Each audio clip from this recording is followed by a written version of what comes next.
It started innocently enough. Just a dog, me, and the twilight. Buster, my golden retriever, needed his evening walk. We always took the same route, through the old park at the edge of town. It's usually peaceful, a little eerie, but never this. The first time, I thought it was a trick of the light, a flicker, a shadow playing games. But Buster saw it too. He stopped, growled, hackles raised. I strained my eyes.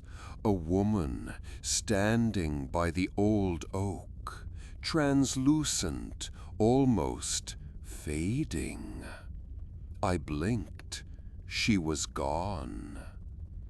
Probably just someone messing around, I muttered, trying to sound confident for Buster's sake. He wasn't convinced.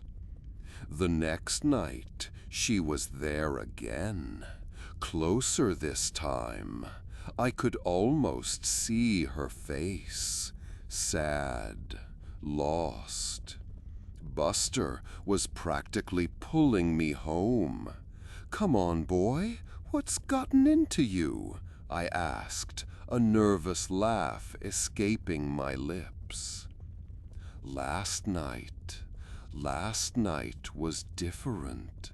She spoke, a whisper, barely audible. "Help me." That's all she said. Then she pointed towards the pond. Buster whimpered, tugging relentlessly. I couldn't bring myself to go closer. I don't know what she wants or why she's showing herself to me, but something tells me those peaceful dog walks are over, and maybe, just maybe, I'm next. Whatever you do, don't look into the shadows. You never know what might be looking back.